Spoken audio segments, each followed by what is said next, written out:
So welcome everybody to my top 10 favourite physical releases of 2022, and yeah, 2022 was a massive year in terms of new physical releases. These aren't going to be new films that were released in 2022 in terms of 2022 releases, because I bought plenty of them like the Northman, the Batman, Nope and the like, but still this is going to be about all the films given a first time or an updated physical release for 2022. So yeah, and there was a huge number. So a few honourable mentions to start with. I have Croupier, which is directed by Mike Hodges, who unfortunately died not long ago. I actually mentioned that it was nice to get his thoughts down on his filmography at the time because of his age. Unfortunately, that his age became obviously the reason why he eventually passed. So yeah, but still, really, really great film. Fantastic performance from Clive Owen, and yeah, really glad to have finally gotten this on a physical release, as it's one of my favourites. And then we have probably a surprise in terms of it not being in my top 10, and that is Phenomena by Dario Argento. Great Dario Argento film, easily one of my favourites, but I figured since there's another film of his that I really enjoy that also got released in 2022, I figured that should be the one that gets the look in. But yeah, released on 4K for the first time, looks great, and yeah, an overall fantastic film. Then we have Yes Madame, my first Michelle Yeoh older Hong Kong action film. But again, not in the top 10 because she features in another film in my top 10. And yeah, even though I really, really enjoyed it, it's not quite as good as the other effort that she's in as well. But yeah, her and Cynthia Rothrock are excellent. And yeah, fantastic action scenes in that. And then finally, The Phantom of the Monastery. Now, this is getting an eye in purely because it's a 1934 film from Mexico. I love older films, and older films from other countries are also a particular fondness for me. And yeah, to finally get one of the first films made in Mexico, produced by Mexicans and starring Mexicans as well, is yeah really interesting. And this is an overall fantastic film, much better than La Llorona, which was released alongside this, as yeah, it's properly entertaining and properly enjoyable, and yeah, really well directed, really well shot. And yeah, it's really nice to finally get some older films from other countries that might well not be as well known for their film output, quite frankly. So yeah, excellent effort. But let's get on to the top 10. First of which is Extreme Prejudice. Now, Studio Canal started up their cult classic line in 2022, released several other films like High Crime, Kill Them All, and Come Back Alone, and I, the Jury. I'm looking up because they're up on my high shelf. But yeah, this is my favourite of those four, purely because I'm a massive Walter Hill fan, and Walter Hill getting more of his films on Blu-ray is only a good thing. And he's got a great cast as well: Nick Nolte, Powers Booth, and Maria Conchita Alonso. And yeah, really good action, and yeah, really, really solid effort, and it looks great on that new Blu-ray transfer. Then we have the 4K release of War of the Worlds with When Worlds Collide on Blu-ray. Not as high as I would have liked in terms of my top 10 release, purely because I would have liked When Worlds Collide on 4K as well. Seems like a bit disingenuous to have 4K over here and then both films named and then only have one of them as 4K. But still, it is a good sign that hopefully other sci-fi 50s efforts will get either a Blu-ray or a 4K release, because yeah, these two hadn't had this kind of treatment before in the UK. When Worlds Collide and War of the Worlds had their Blu-ray releases in Australia via imprint. But yeah, it's finally nice to have a UK release that is easily available, and yeah, really well done as well. So yeah, nice to have those. Then from Eureka, we have The Most Dangerous Game. Now, this is in my top 10 for a few reasons. One, it's really got an interesting backstory in terms of its production, with it sharing the sets with King Kong, shot at the same time. This was shot during the day, I think it was, or the night, and King Kong was shot during the other time period. And yeah, it's also got a really nice slipcover as well, which basically details the plot as you go around the island. Talks about how where it starts and basically where it ends, and yeah, starts with a shipwreck and just goes on from there. And yeah, for a 1932 effort, it's actually quite a rollicking affair, and yeah, it doesn't outstay its welcome, clocking in only 63 minutes. And yeah, it's overall a really, really good film. It's got its flaws, no doubt about that, but as far as 1932 efforts go that are on the shorter side, it's really, really rather enjoyable. And yeah, do highly recommend getting that. Now, there's no surprise that film noir is going to play a part in this top 10. But it might well be a surprise that it's not the film noir that I expected to be the best of the bunch. And that is Universal Noir #1. Now, obviously, we did have the Humphrey Bogart collection, which was Columbia Noir #5, which had 5 of his films and 1 film from his production company. But I didn't find that release as consistent as this. Whereas Columbia Noir #5 had the single best film out of the 2.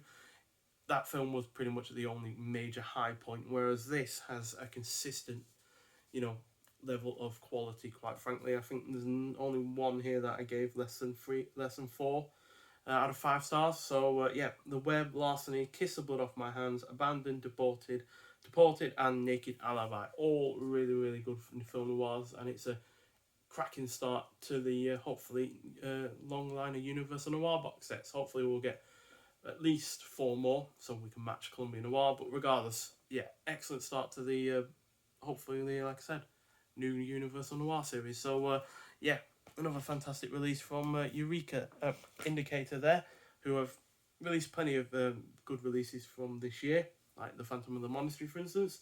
And then we have another Eureka release, and this is why the Yes Madame wasn't in my top 10, and that is a Police Story trilogy, all on 4K, all starring Jackie Chan, and Michelle Yeoh is in Police Story 3 Super Cop. So yeah, to get some of the best Hong Kong action films on 4K is a real treat. And yeah, the first 2 were excellent. The third one's a little bit weaker, but not by much. And yeah, it's really, really well done. And yeah, really, all 3 films look absolutely spectacular in 4K. And yeah, 4K has become a massive, thing about my collection lately in terms of older films. Because, we had War of the Worlds, we've had Croupier, Phenomena, these three. So yeah, and to have some of the best of Jackie Chan on 4K is only a good thing. Hopefully more of his films will get a 4K release. So now we're into the top 5, and yeah, the first of those is The Driver, also on 4K, and has this fantastic steelbook presentation, which really does, yeah, have a real great, colour palette to it. And the film itself is superb.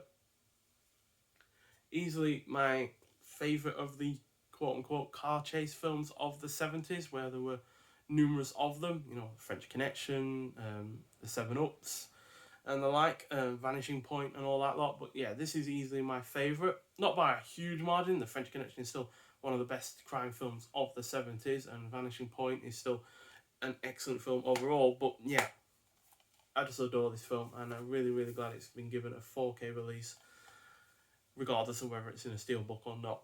Because, yeah, steelbook is great and all, but I'm just glad to have it on 4K finally. And then we also have another Hong Kong orientated action film, again with Cynthia Rothrock, which is another reason why Yes Madam wasn't in my top 10, and that is Righting Wrongs. Now, Yuen Bao has been majorly impressive in the last 3 films I've seen him from, and this is easily the best of the last few. So, yeah, absolutely brutal action film.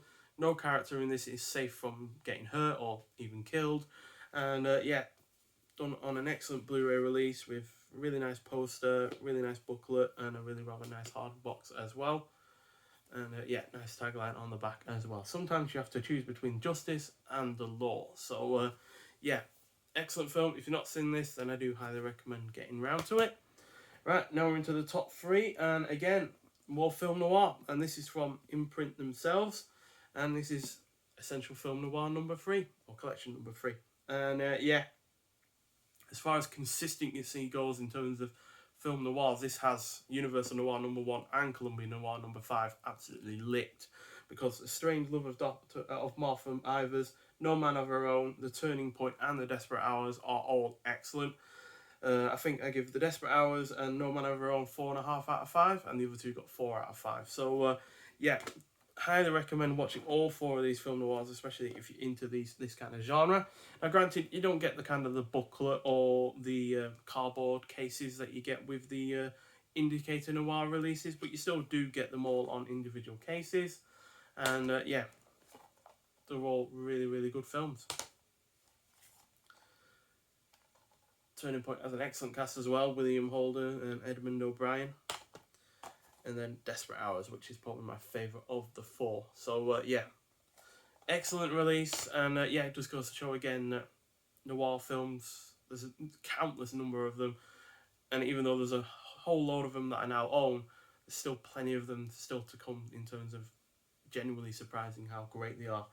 Now, into the top two, and final kind of, multiple set release, and that is 3 Monster Tales of Sci-Fi Terror, again by Eureka, who have no doubt put out the best of the bunch in terms of sheer volume of great releases in 2022. And yeah, again, like with the War of the Worlds and When Worlds Collide release, it is absolutely excellent to finally see 1950 sci-fi films getting a physical release. So yeah, with this release you have Man-Made Monster, The Monolith Monsters, and Monster on the Campus. Monolith Monsters is my favourite of the 3.